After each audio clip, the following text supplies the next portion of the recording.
नमस्कार। चलिए आज के इस खास एक्सप्लेनर में एक ऐसी छिपी हुई बीमारी की तह तक जाते हैं जो बिना कोई शोर मचाए हर साल करोड़ों लोगों को अपना शिकार बना रही है। इसे द साइलेंट एपिडेमिक या एक खामोश महामारी कहा जाता है। एक ऐसी बीमारी जिसे अक्सर अनदेखा कर दिया जाता है, लेकिन इसके परिणाम वो सच में हैरान करने वाले होते हैं।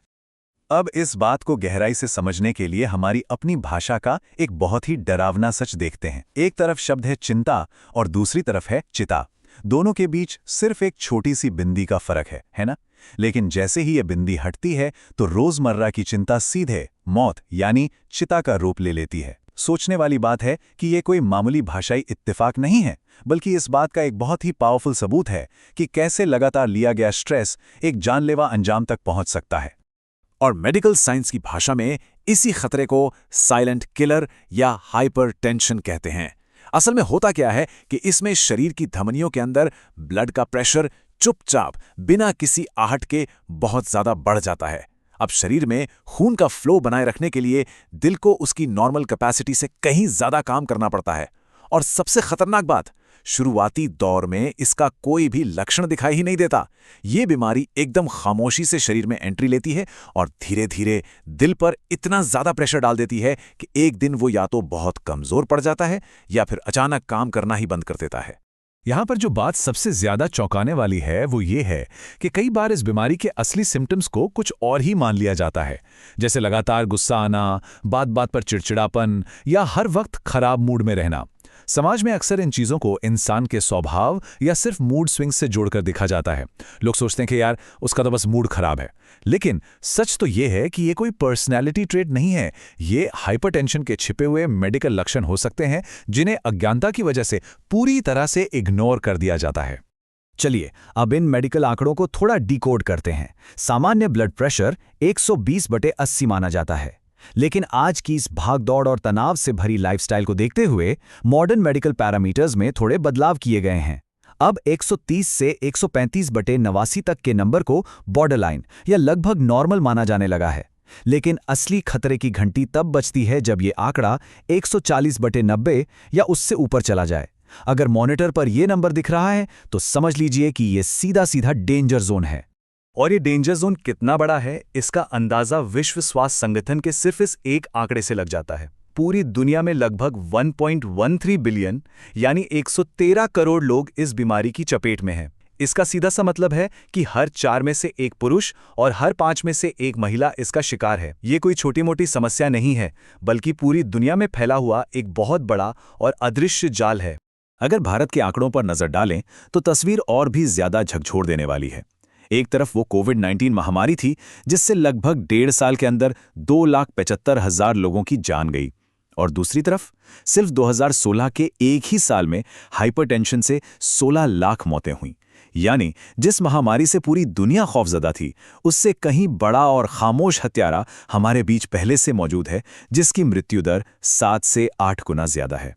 एक बहुत बड़ा मिथक ये भी है कि हाइपरटेंशन तो सिर्फ बड़े शहरों में रहने वालों की एक लाइफस्टाइल बीमारी है, लेकिन डेटा इस भ्रम को पूरी तरह से तोड़ देता है।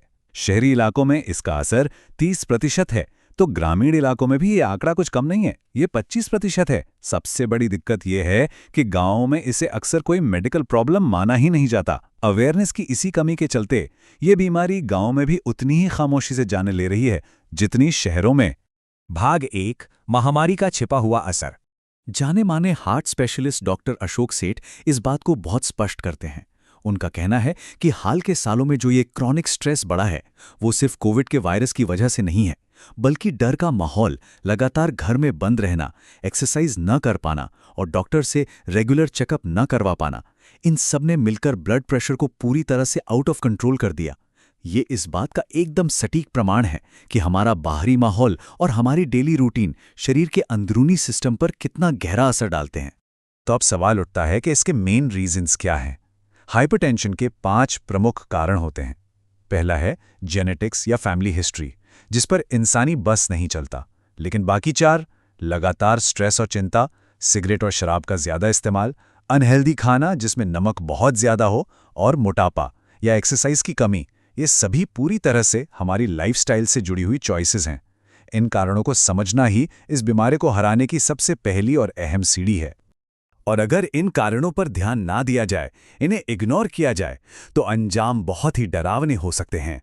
बिना इलाज वाले हाइपरटेंशन की वजह से heart attack, stroke, kidney failure और यहां तक कि आंखों की रोशनी हमेशा के लिए जाने का खतरा बना रहता है। ये सिर्फ ब्लड प्रेशर के नंबर्स का ऊपर नीचे होना नहीं है, ये शरीर के सभी खास अंगों के लिए एक सीधा और बहुत ही सीरियस अलर्ट है। भाग 2, इस साइलेंट किलर को हराना। लेकिन अच्छी खबर यह है कि इससे बचाव के तरीके बहुत ही प्रैक्टिकल और आसान हैं। पहला कदम, दिन भर में नमक का सेवन 5 ग्राम से कम रखना। दूसरा, अपनी डाइट में ताज़े फल और सब्जियां शामिल करना और चिकनाई यानी फैट्स को कम करना। तीसरा, रोज एक्सरसाइज करना और वजन को कंट्रोल में रखना। और चौथा, तंबाकू से पूरी तरह दूरी बनाना और शराब के सेवन को बेहद सीमित कर देना। देखिए, ये कोई मैजिक ट्रिक्स नहीं है, बल्कि ये रोजमर्रा की वो आदतें हैं जो इस बीमारी के खिलाफ सबसे बड़ा और अचूक हथियार साबित होती हैं। इस बीमारी को लेकर ग्लोबल लेवल पर भी अवेयरनेस फैलाने के लिए कई बड़े कदम उठाए गए हैं। साल 2005 में 85 अंतर्राष्ट्रीय संस्थाओं ने मिलकर वर्ल्ड हाइपरटेंशन डे की शुरुआत की थी और इसीलिए हर साल 17 मई को ये दिन खास तौर पर ऑब्जर्व किया जाता है। इसका मकसद सिर्फ एक है कि जो जानकारी आज इस एक्सप्लेनर के जरिए सामने रखी जा रही है वो दुनिया के हर कोने तक पहुंचे, ताकि लोग समय रहते अलर्ट हो सकें। तो अंत में एक बहुत ही अहम सवाल छोड़कर जाते हैं। क्या आने वाले कल में शरीर को बचाने के लिए आज मन से उस चिंता को डिलीट किया जाएगा? ये सिर्फ एक सवाल नहीं है, बल्कि एक तरह का रिमाइंडर है। इस पूरे एनालिसिस से सबसे बड़ी सीख यही मिलती है कि हमारी रोजमर्रा की जिंदगी से उस एक एक्स्ट्रा बिंदी यानी बेवजह की चिंता को हटाना ही एक हेल्दी और सेफ फ्यूचर की असली चाबी है।